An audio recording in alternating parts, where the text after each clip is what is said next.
Morning, everyone, and welcome to the WOW session today. My name is Erin Miley, and I am one of the product managers here at AIM.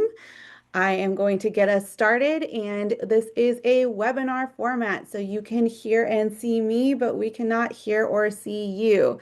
So we do want to interact with you today.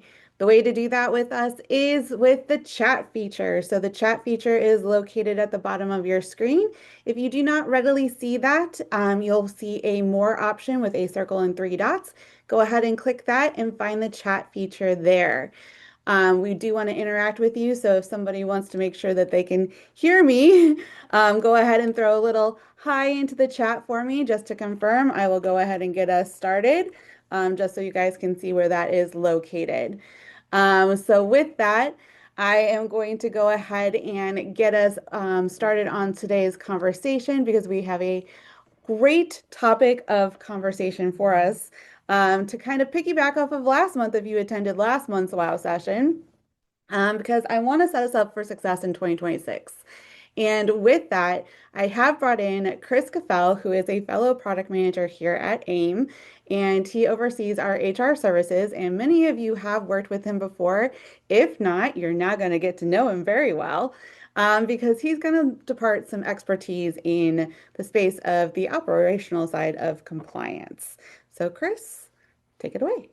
Good morning, Aaron, and good morning, everyone. And I get a good chuckle out of Nicole's comment of "Hey, girl, hey." So that is a good chuckle this morning. Thanks, Nicole. Hi, Um, Nicole. all right, let's do this. And here, I want to make sure that we are off and technology is working well for me. So, Aaron, I know you'll verify that. Hey, yep, we're seeing what I want everybody to see, Oh, which yeah. is my slide deck. So, so great. Good morning. I really like this topic, and I appreciate Aaron bringing me in and taking us along this path because operational compliance is definitely there. It's one of those things like how do you determine, right? How do you really know? Like, all right, we know we can be compliant, but are we really? And like the day to day gets in the way. Overall, on the outside, most organizations, I will tell you, I work with a lot, they look compliant. Policies are in place, training exists, documentation is happening, but the strain is still there, right? It's underneath. So just one thing that as we go through that I want you to pick up from today's session is this, right? Compliance failures rarely happen because they don't know the rules, right? They happen because organizations don't have the capacity to apply rules consistently. In a lot of ways, having the right policies is the easy part. But compliance lives in manager and leader behavior, not in the handbook. So this isn't about what not to do. It's about how small, well-intentioned HR and management decisions can quietly turn into legal and compliance risk. So that gets us to why we're here, right? And a lot of HR leaders already know compliance basics, right? You know, anti-harassment requirements, you get documentation standards, investigation expectations. The challenge typically isn't knowledge. It's this reality is that HR teams and leaders are managing dozens or hundreds of daily decisions through other managers who have various skills, different judgment patterns, and different points of awareness. Uh, that compliance risk doesn't really enter through policy gaps. It's through the operational strain, right? Managers are moving quick, they're moving fast, they're making decisions. HR is stretched thin in a lot of ways, and documentation becomes secondary to solving those immediate problems. So, I'm gonna share a lot of examples as we go through, and just short little examples, just to try to tie in, a lot of what you're seeing on the screen and hearing from me. So a quick one is, a manager makes a decision that they want to terminate an employee for performance, but that decision itself could be completely legitimate, but risk can develop if documentation is incomplete, right? Maybe performance concerns weren't previously recorded, timing is different, it doesn't align with a recent complaint or a leave. Maybe similar employees were treated differently, right? The termination didn't create risk. The operational handling did.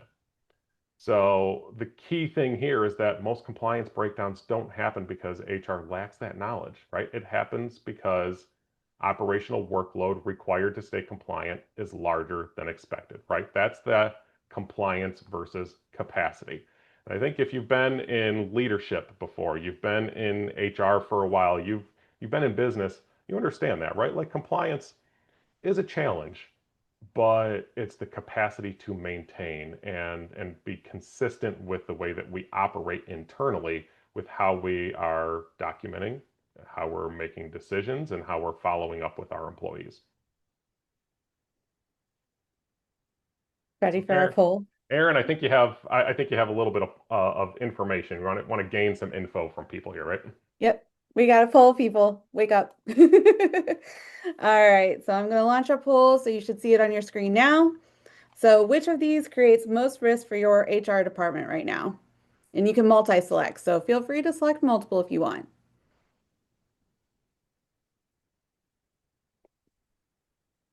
All right, so we have manager decision making, performance management and practice, complaint handling and employee concerns, policy versus practice gaps. I'm on it this morning. I need coffee. All of the above, plus whatever walked in this morning, and I don't know, but I'm sure it's in my inbox. Can we guess which were my contributions to this poll? All right, couple more seconds. We're gonna give 10 more seconds and then we'll close the poll and we'll show the results. 3, 2, 1. Ending poll, sharing results. So you Oh, should we've be got a able to. strong mix. Oh, I love the all the above plus whatever walked in this morning. Yeah. Aaron, you get a lot of votes on that one. See, I told Chris wasn't sure if we should put that on there, but I was like, yeah, yes, we should. It's valid. All of the above, and I think I think this resonates in a lot of ways, right? Because it is what we know happens around us throughout. You know, if you're in HR or if you're a leader within your business, right? We know that these things impact us, right? From decision making, policy versus practice gaps, that's a big deal. And I mean, it really is all of these, but yeah, then your inbox lives and it's just fluid, right? Everything just kind of happens as we go through. So um, these are real, and these are really based on, you know. Thank you for the poll and giving us a little bit there. It leads right into our pressure points, and that's what those were based off of. So uh, you know, organizations don't typically fail in just one of these areas. As we like the multiple select because it's not just one thing that you're concerned about and that you have pressure around.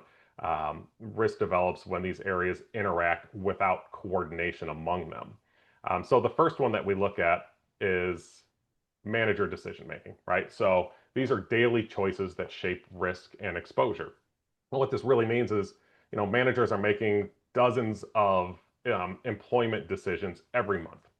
It could be every week that have compliance implications, even when they don't realize it. And this could be because, you know, maybe they're new in role, maybe they're focused on efficiency, operations, production, right? What some may say what my role really is. Well, you know, we know managers and leaders of people, we know their role is really leading those, uh, but not always first line of sight for those individuals in the role. So some of these decisions include, right, who's going to be coached formally versus disciplined, who's going to get some schedule flexibility, who gets promoted or passed over, who's going to be terminated and when, right? These are decisions that our leaders are making, sometimes with HR, sometimes without. And I'm going to say, in my experience, a lot of times without, especially on the side of who's going to be coached versus formal disciplines.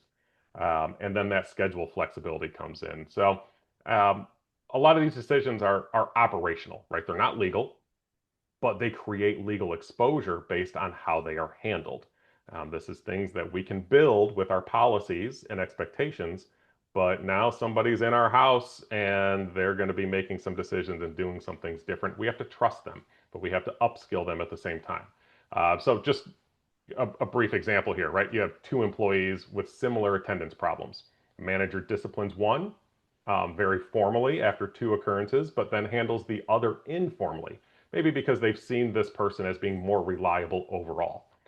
Well, time goes by, a few months later, second employee that has been reliable is terminated for attendance issues that have continued and then claims discrimination, right? It's something that has been handled differently. From the manager's perspective, decisions made sense from the operational standpoint, but from a compliance perspective, right? If we put our compliance hat on, which we should be doing every single day, the inconsistent handling creates exposure, right? So you have to think, and just a question, not to get a response from you at all, but it's more of to have you think, right? How confident are you that two different managers in your organization would handle the same employee situation in the same way? Okay, so you think about that for a second.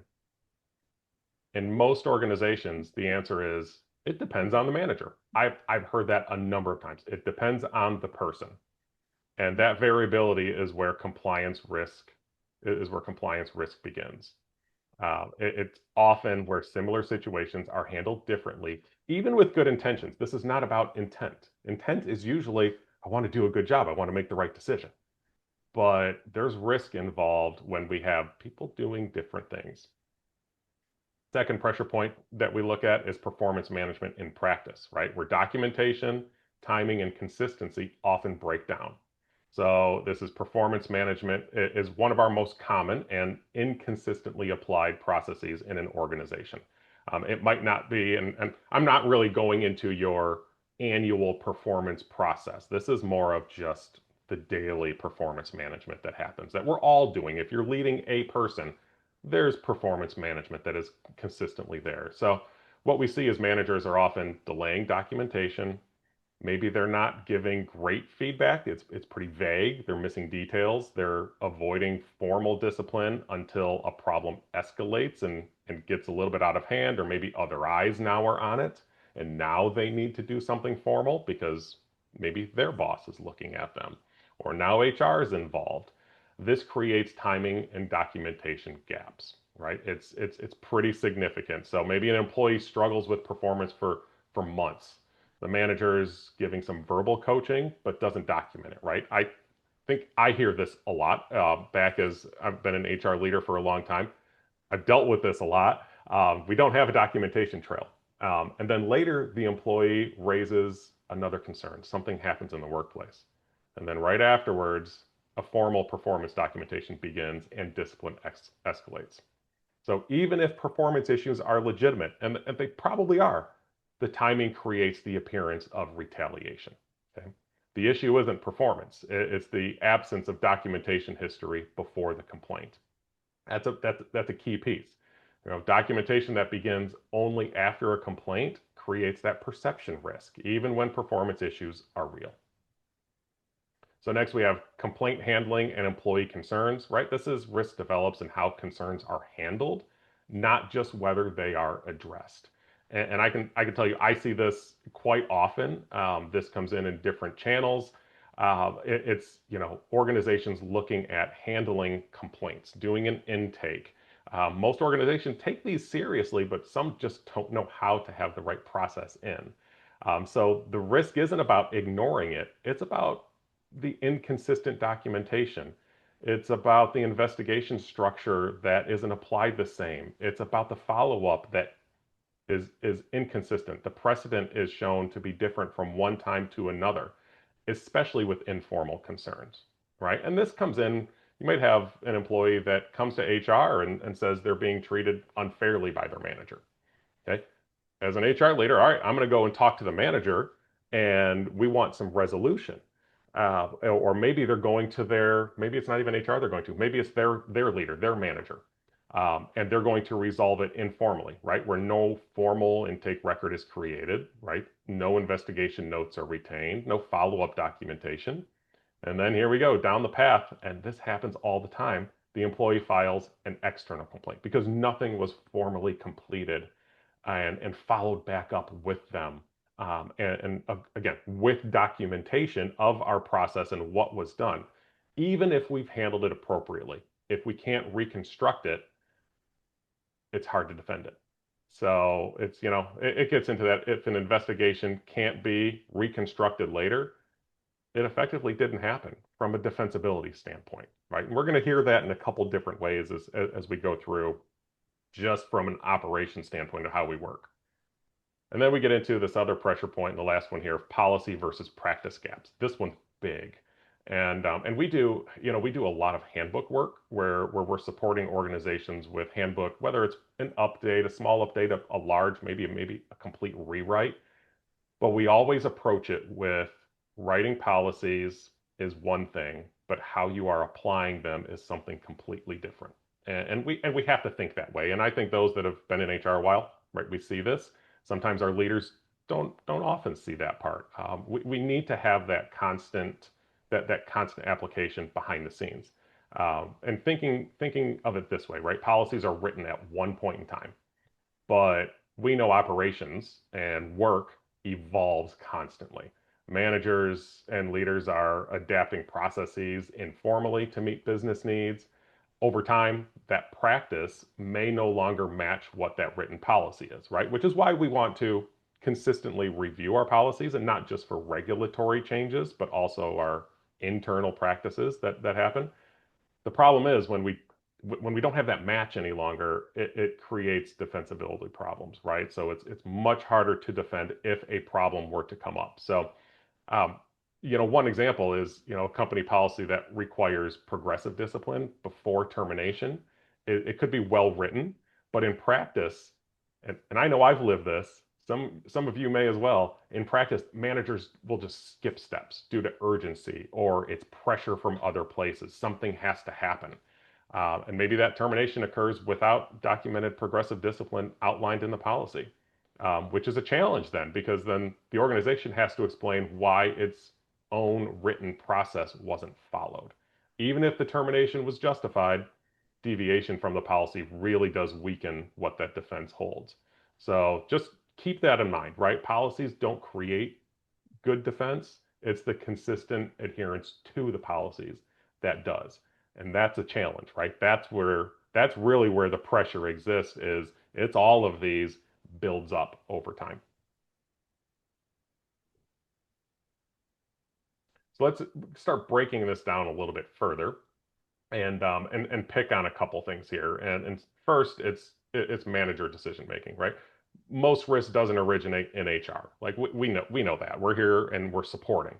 It begins in typical manager decisions made under everyday operational pressures, right? That's managers are creating the most compliance risk, and it's not intentional. It's unintentional. They're human beings, they're people. They're making decisions, they're moving through things. We want to prepare them and give them the right tools and skill sets to make great decisions.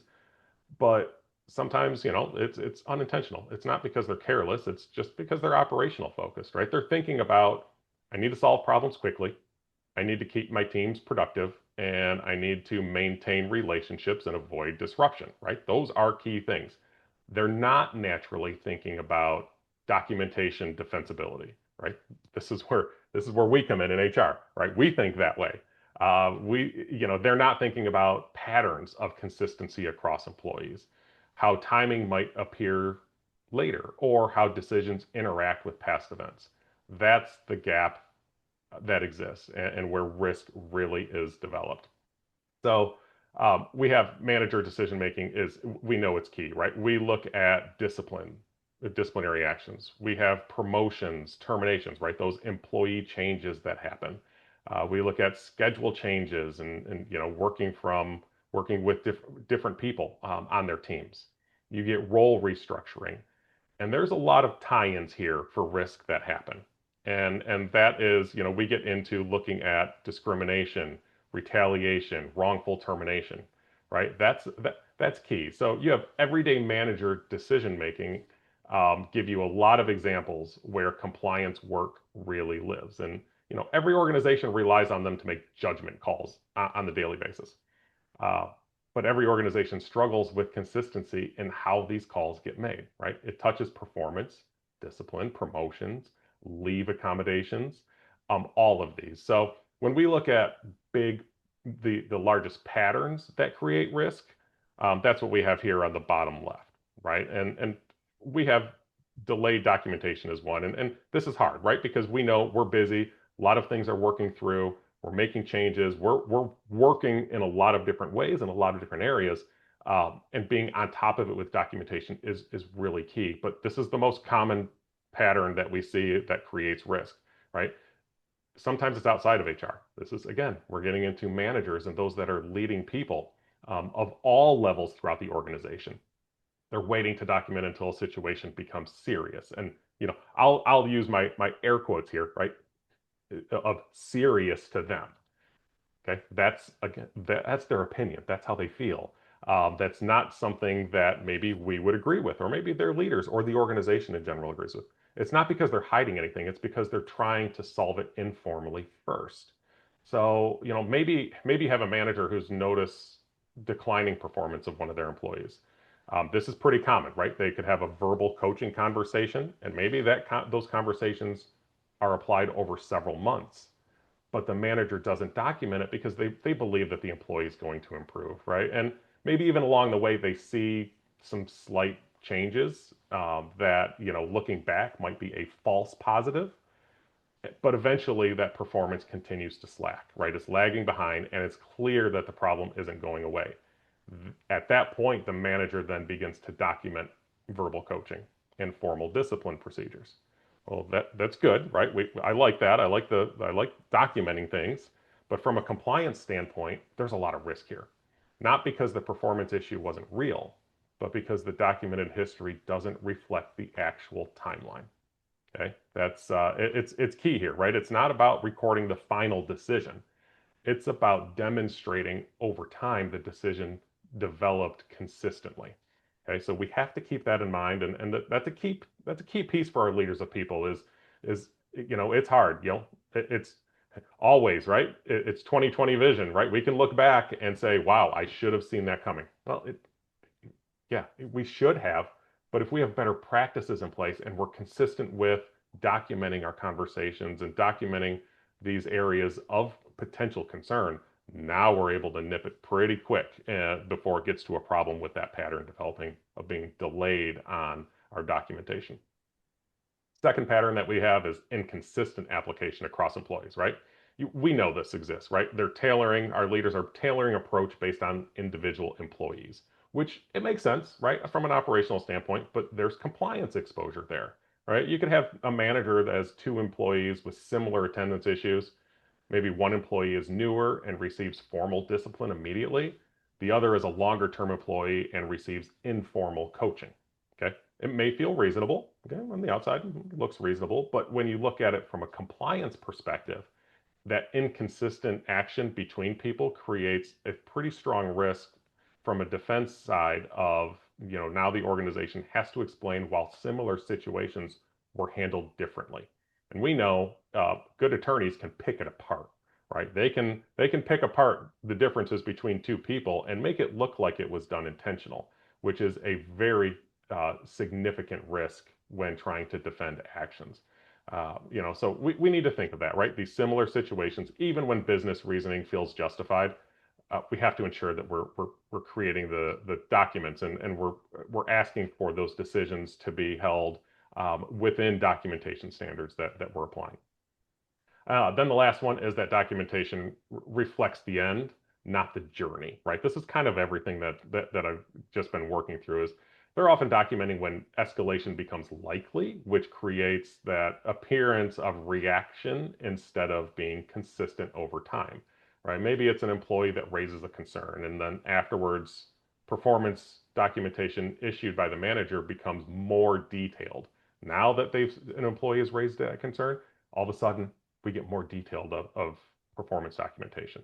Even if the real performance concern existed before, the documentation pattern creates that perception risk, right? The issue here isn't the decision, it's the timeline. It's how the documentation has been applied, because we know that the timing patterns of documenting situations matter just as much as the documentation itself. And the core truth here is that a lot of people don't often realize the importance that managers and their experience and decisions in real time, while overall, those reviewing decisions that those managers have made from a compliance or defense viewpoint experience decisions through documentation history, right? That's a big thing, right? It's looking at it from a different lens and going back in time and saying, well, this doesn't line up, or we can start asking questions of why didn't we start earlier? You had conversations, but nothing was documented. We didn't have anything back to the employee to give a maybe it's a wrap up of our conversations of what those expectations were. It's not hard to do, but it is because we have to think back to what our leaders are really focused on, and it's not necessarily documenting every single conversation like that. But we have to think, and this is, I do this when we're in different training classes and we're going through and talking about good compliance efforts. We have to think if it's not documented, it doesn't exist from a defensibility standpoint, right? We're creating records. If we don't have a record of something, did it really happen? Right. And I know that might sound egregious, it might sound large, like, well, it's not every situation, but we have to kind of bring that approach. If I don't have it documented, I don't have a record of it, it didn't happen. And we have to be able to have those records and of what conversations were happening so we can lower that risk on the outside. So, it really is about that consistent, observable pattern supporting decisions, right? And that looks like consistent documentation over time, clear feedback progression, similar handling of employee situations across employees, and then we get to that alignment with our policy. Okay, that's there's some really good things in there, right? It's consistent documentation, it's clear feedback. All of these happen through others, right? It's not through us. If you're in HR, it doesn't happen with us. We can set some expectations, but we also need our leaders to own it throughout the organization. The other side of non-defensible patterns, right? Things that hurt us if we're suddenly documenting and we're escalating it immediately. If we are inconsistent with the way that we are approaching, whether it's documentation or how we're handling situations. If we have missing history, right? There's gaps that happen, and there's timing conflicts that come into play, right? That's a really key piece. And for those in HR, keep in mind, right? Managers are the one making decisions, right? Our role is helping to ensure that those decisions can be applied and are applied consistently and documented appropriately. We're not here to slow managers down. And trust me, I've heard that. Like it's like HR, you're making my life more difficult, and this is harder to work through. We can't be as nimble and flexible, and we're not able to meet the needs of our employees or our customers at that point. That's not our goal, right? We have to have controls in place. We're here really to help to ensure that those decisions are supported by these defensible patterns, right? That's a key thing. It's sometimes mixed, but we get that view of we need to help keep us risk averse and keep us compliant. So we need to make the manager's favorite saying, "Did you document it?" along with our favorite saying, "Did you document it?" It is. It's harsh, but that means, being involved with your leaders, right? You're talking to people, you're out there working with them. And this is, again, it doesn't have to just come from HR. I'm sure we have those that are non-HR leaders here with us today as well. And this is the consistent approach of conversations, and we're working with our team members. And HR, typically, we're working across the organization, not just down through one silo group or department. And so we carry that burden of applying it across. And that's where training comes through, right? I know we do it. We have training courses on this with supervisors and principles of leadership. Um, and it carries across, right? It's communication, it's documentation, it's performance management. It's all baked in. And speaking of performance management, right? That gets into that's our next one here to focus in. So uh, this is absolutely one of the most common HR processes and one of the most common sources of compliance risk overall when it's applied consistently, right? Because performance management, we know, directly supports the organization's most sensitive employment decisions, right? Promotions, discipline, terminations, compensation decisions, right? People's people's wallets, right? That's a key piece. If we don't have strong performance management consistency, those downstream decisions that I just mentioned, promotions, discipline, terminations, and whatnot, they become really hard to defend.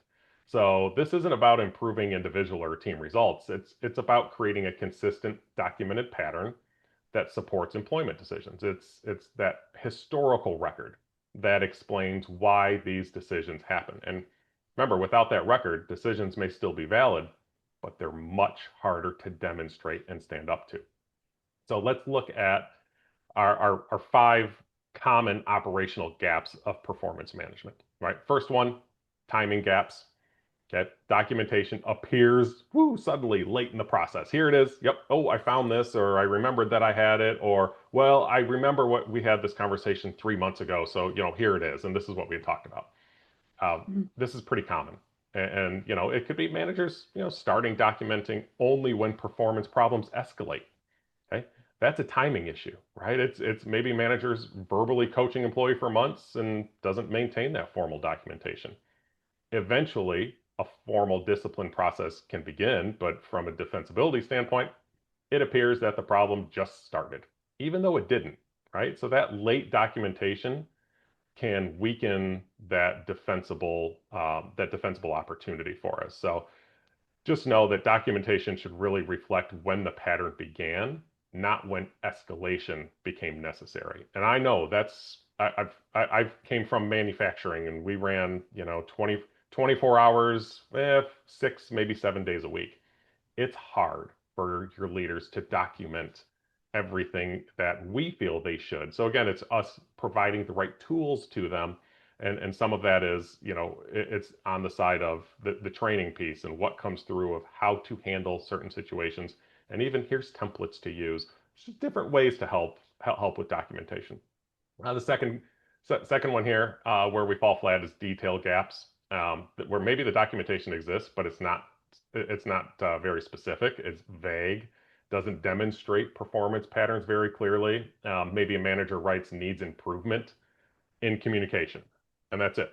But it doesn't include specific examples. Doesn't have dates or impact on the team or business.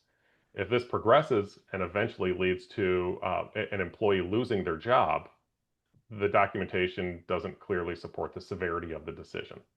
So we want to make sure that we can do this correctly. And, in that situation, it could easily be that, they missed 3 project deadlines between May and July, impacting team deliverables. And then here's what those deadlines were. Okay. Then from there, you also get to here's the expectations going forward. It's not hard to do, but it takes time and effort and be able to, connect those dots back with somebody. Um, then you get managers applying different standards, right? That's creating risk across departments. Maybe one manager documents performance monthly, another might only do this during annual reviews, which breaks my HR heart because that's not the time that you're talking about a problem that you've had on performance. Um, but those two employees with similar histories of performance appear very different on paper. And it's not because the performance was different, but because documentation practices were different. And again, it's inconsistent. And it's failing to have good documentation consistency across managers, which is just as important as documentation itself.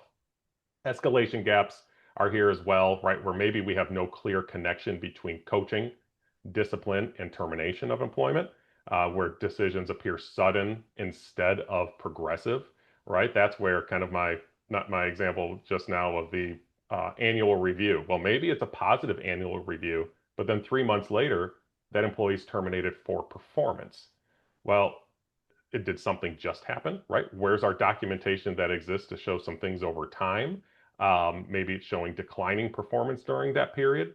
So even if performance declined rapidly, we need to ensure that we have documentation in place because we need that risk, that perception risk that's there, right? Documentation should really show that progression, not just the outcome at the end.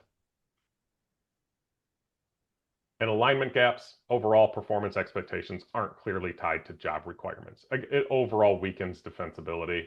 That's just something key here is meeting expectations and making sure that you have a job description. Maybe job description doesn't clearly define expectations. It creates ambiguity. Then you have misalignment with what is really expected. So again, clear job descriptions, clear performance expectations, and then you get to documentation that's tied to those expectations. Um, the key thing here is timing really does matter, and timing patterns overall in documentation often matter more than the individual documentation entries, right? Timing is really, really key. Trying to regret wearing my trust the process shirt. Trust the process. We have to work the Feel like process, feel Aaron. like the process might be a little broken according to our slides. We have to work the process, right? The process does not happen on its own. That is the truth here. So we know every organization has employee concerns. They're receiving employee concerns. The compliance risk isn't that they exist, it's how consistently and clearly those concerns are handled. Many organizations do address them, but to be defensible, it's how do we handle them, and can we reconstruct it later, right? Can we build the story? This the shift is really focusing from intent to operational defensibility. So can we build it later? And most concerns, we have to remember this. Most concerns start informally. Okay, that's critical here.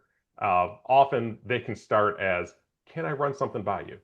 "Well, I'm not sure this is fair," or "I don't want to make this formal, but," or "This may be nothing, but I wanted to mention it."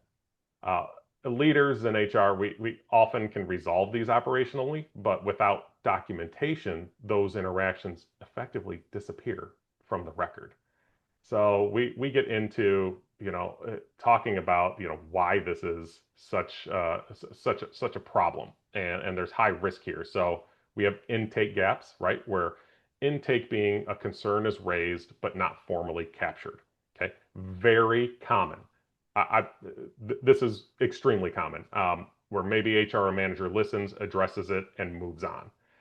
It's a little bit different if you have some organizations use a third party that will do their complaint intake and then issue out to the organization. And the organization can build a procedure of how we handle this. And we'll talk about that a little bit later. But that's a key piece. It's the intake is so key.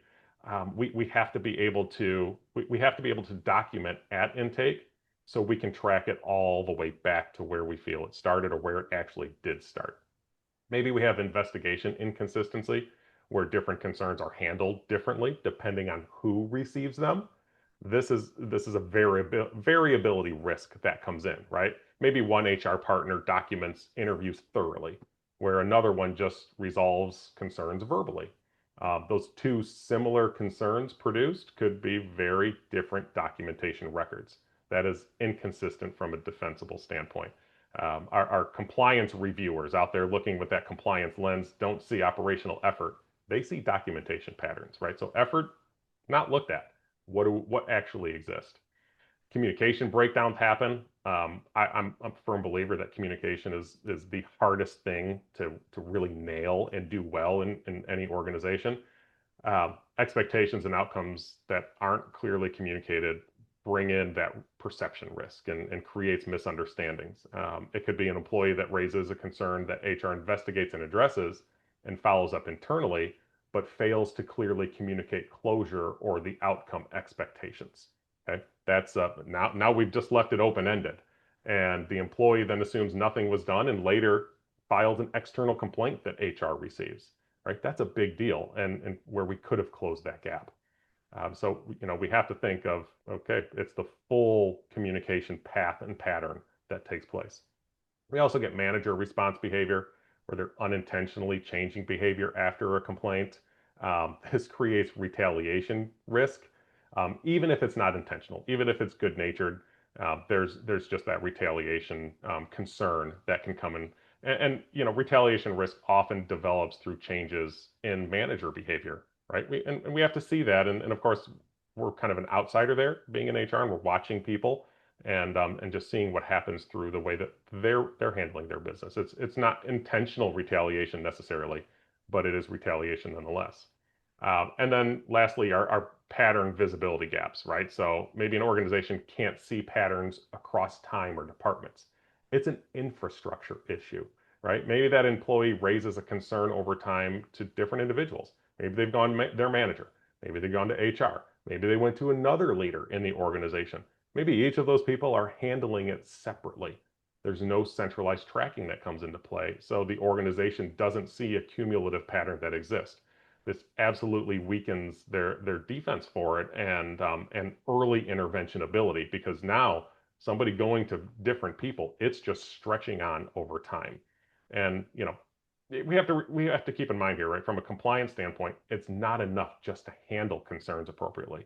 They have to be able to demonstrate how the concerns were handled, right? It's not sufficient just to get it done.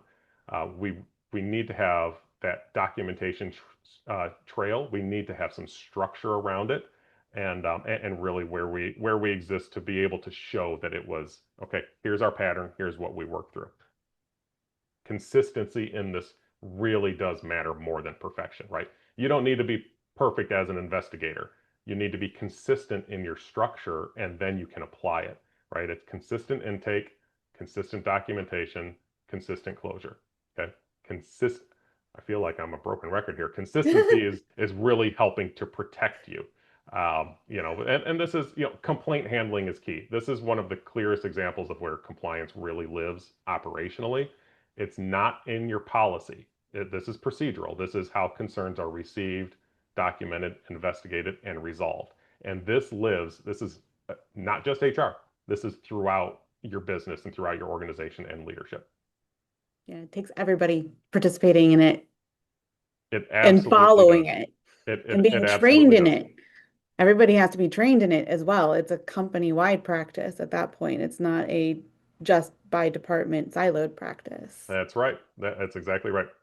Uh, Most organizations don't have compliance risk because they lack policies, right? They don't have that operational reality that then gradually drifts away from what those policies say. Policies represent intent. Well, that's good. I love the intent to be on it to regulatory needs with our employees, with our actions and what we have as expectations. But our practice is what really reflects reality. And when we don't have alignment there, we have pretty significant risk that comes through. So this is where we get drift, right? It's drift areas that come through. And keep in mind, right? Policies are created at a specific point in time. The problem here is that organizations are changing, right? As we've mentioned this before, roles are evolving, managers change, teams grow, pressure is different from maybe seasonal, or it's from year to year, it changes, workload shifts. Um, we're flexible in that way, but we lose sight of how we handle situations. And then when we're dealing with policy versus practice, that drifts. Some really common areas here: job descriptions, first and foremost, right? So it's job descriptions versus what somebody actually does. And I talk with a lot of organizations, and this comes up all the time. If you're getting ready to do some compensation work, right? You're looking at job descriptions and it's, oh, hold on, that's not actually what somebody does. Let me go back and I've got to work with the manager and rewrite this. Or we're getting ready to recruit. Well, we can recruit for this opening, because maybe somebody left us and now we have to recruit, but oh, we have to rewrite the job description because this isn't accurate to what that person was doing and what we need. Okay. It happens in almost every organization, right? It's that, roles that do evolve. Job descriptions, just like policies, remain static. We have managers that improvise discipline. Okay, they often adapt discipline approaches based on just the reality and what they're living through. It's understandable, sure, but it creates consistency risk, right? Where you could have a policy that requires progressive discipline, but the manager skips steps because again, something is urgent, and we get through, and they're working through, and they believe that their decision to look at terminating an employee was justified from their standpoint and their operation viewpoint, but deviating from the policy certainly can create defensible questions. Okay, so in my view, managers aren't intentionally bypassing policy.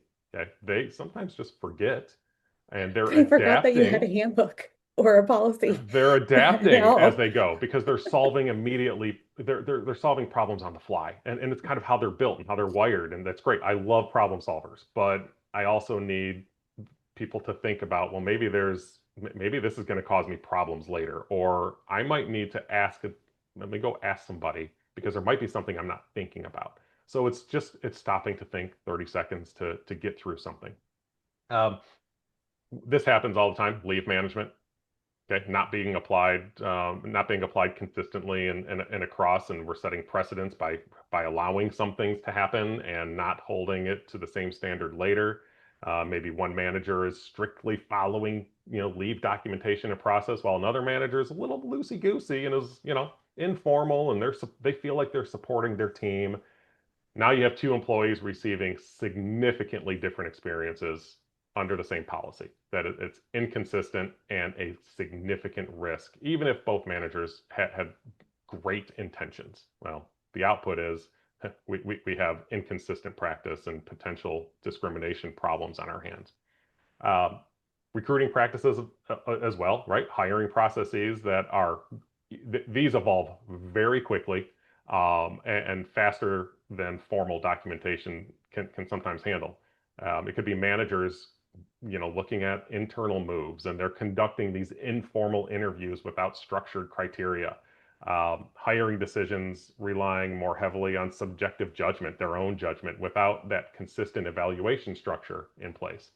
A lot of exposure risk here when hiring decisions could be challenged later. Or even if it's just employees asking, well, why wasn't I a part of this? Or why wasn't I asked to apply when these two people over here were? And it's because, oh, well, is it because they work for that manager, right?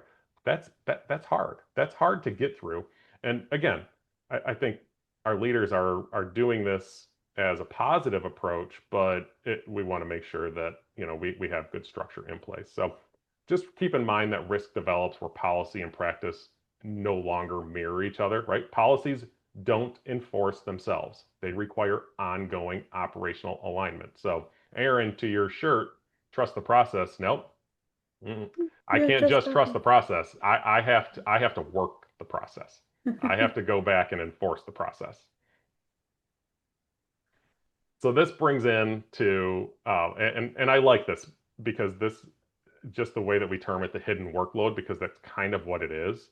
And when we have this, right, most organizations think about compliance in these categories: policies, training, job descriptions, procedures, and those things absolutely matter. All right, they create the structural foundation of compliance. But then we have other things involved, right? There's other real tasks here, right? These are compliance risks that, doesn't develop because these things don't exist or are poorly written. It develops in the work required to apply them consistently day in and day out, right? This is critical. It's that complaint intake tracking, right? We're investigating what we need to investigate. We are documenting audits that we are completing. We are coaching our managers. I always take this as one of my key roles, is guiding leaders on how to communicate, how to document, how to respond in high risk situations. And likely it's not on their own, right? It's not in a silo. It's working with others to make that happen. We're reviewing our decisions. We're aligning our jobs. We're getting our policies. Okay, we have policies that are written, but what does it really mean? We have to translate those standards into operational guidance. We're following up. We're doing consistency checks across departments, ensuring that policies and practices are applied uniformly throughout the organization. Okay, this is the work that doesn't live in a handbook. Okay, and it's where most compliance risk develops, right? Because compliance isn't sustained just by creating a policy. We need to have good policies, but we also have to have operational execution. Okay, this isn't one-time work; it's continuous. It evolves with every manager decision, every employee concern, every policy update, and which means the question isn't whether organizations know what to do. Probably do. It's whether they have the capacity to do it consistently. So we think here, and I like this, and this is, one thing is, you have this slide deck that's coming to you. Look at this infrastructure maturity. Okay. Most organizations don't fail at compliance because they don't care, right? They stall at a certain level of operational maturity because sustaining compliance requires infrastructure. It's that sustaining what we're doing. That's the hardest part. It's not just the knowledge. Okay. This isn't about policy quality. It's about consistency. And every organization is somewhere here on the spectrum. It's not about being compliant or non-compliant. It's about how operationally structured compliance is within the organization. So you can see we have different levels here. It goes from we handle issues as they're raised to you get to we have policies and processes in place, which is great. So what a lot of organizations believe they're fully compliant, but consistency varies, right? Managers interpret it differently, documentation quality varies.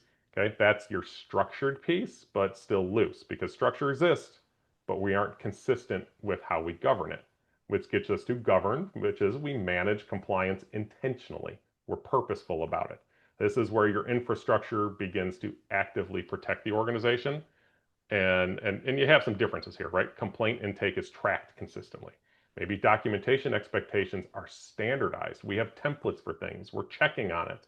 We're reviewing sensitive decisions proactively, and we're supporting our managers up front, and they're receiving ongoing guidance, not just initial training.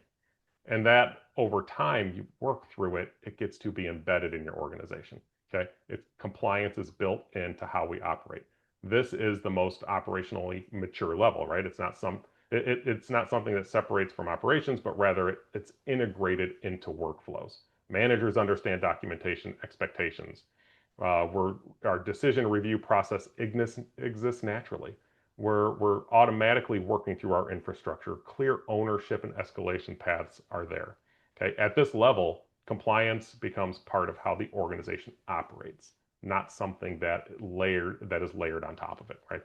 It really is a key piece here. So just a reality check and some things to ask yourself is, you're reviewing documentation before something happens. Um, one of the most impactful safeguards that we can build is reviewing all of our documentation, maybe before a termination decision is finalized, not afterwards, not after now we have to deal with the repercussions. We're going to go through and we're going to evaluate it up front. And I think every good major decision you have to make should be reviewed like this. And probably not just with HR. I've done this with line leaders, supervisors. I bring in their leaders. Plant managers are coming in, general managers are coming in, right? Depending on the level, but I still want them to be aware of things. They might have a different perspective and a different requirement, or just ask different questions through it as well. When we're talking about the timeline, we're talking about are we holding up to our policy, and are we consistent with other applications of this in time? Are you reviewing interview notes? That's a key thing. I like this one because we have a lot of people that come into our recruiting process. I want to make sure that we don't have any surprises that exist as we have people creating records. I would love it if we could train everybody on appropriate interview techniques.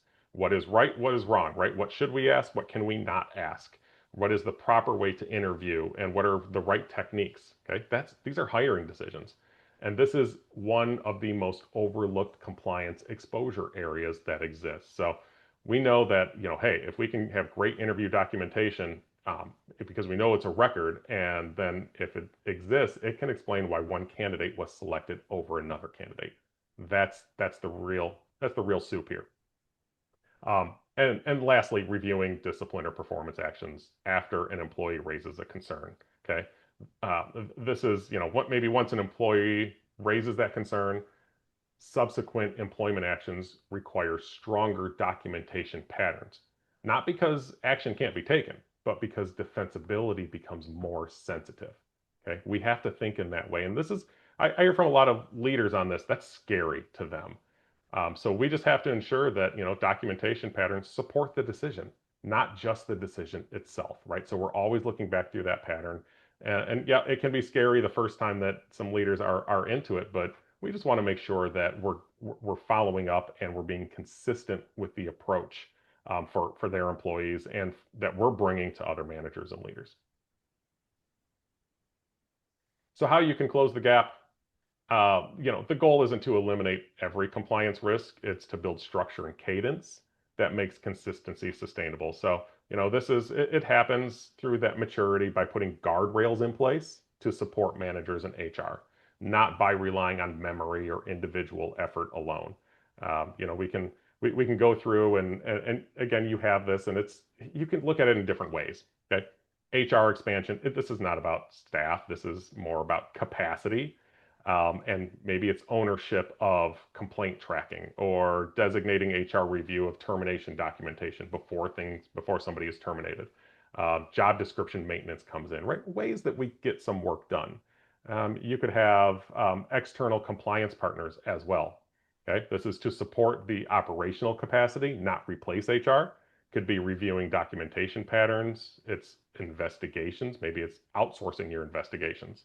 It's helping align policies with what is actually realistically happening in operations, and maybe it's providing objective decision reviews. That's a key piece, and this can show this is the way that we operate as an organization. So there's things that we can do to help close gaps that we know exist. I don't know if there's any organization that's perfect with it, but those that are closer to that to that highest maturity side and it's embedded in their organization, they're using resources not just inside their organization, but outside as well.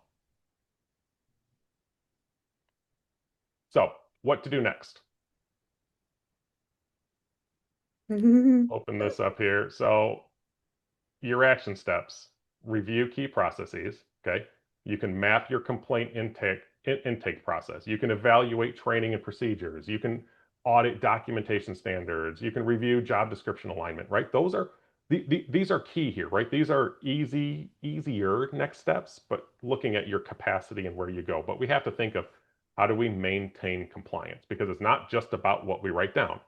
It's about the intent behind it. Policies have that intent, but your overall infrastructure establishes defensibility. Okay. We have to think that way. What are we doing? What are we monitoring? Are we trusting the process or are we working the process? It's a key piece. All right, Aaron. I think So, I'm about at time. It's a lot of information. a lot of good information. And if you are feeling overwhelmed, who are you gonna call? You're going to call AIM because we do this very well. We partner with organizations like yours all the time to help them when they are feeling overwhelmed, when they need that support, when they need to lean on someone, they can reach out to us. This is what we do. This is how we support our members. So we are very good at coming in and helping you guys out. So feel free to lean on us because in your follow-up email, I'm going to be linking Kris's calendar. So you can schedule a meeting to meet with Kris, and talk further on how we can support you on any of the things that we've talked about today, seeing where your processes are at, how we can help support those capacity issues. Because really, if you hadn't noticed the theme, it really comes down to sometimes we just don't have the capacity to look at what we got going on, look at what we got missing gaps in, those timing issues, how we're training our managers, all of those things. And we saw in January some of those things that end up coming from 2025 is because we just don't have the time to get to them in the previous year. And that's why they come haunt us in the current year. So if you found some stuff from 2025 coming into 2026 in that last month's webinar, and you are prioritizing some stuff in Q1 from that little handout that I gave you last month, we can help support your efforts in prioritizing and getting those off your plate. So with that, thank you, Kris. This was a great presentation. Hopefully you all enjoyed that, and we will see you all next month.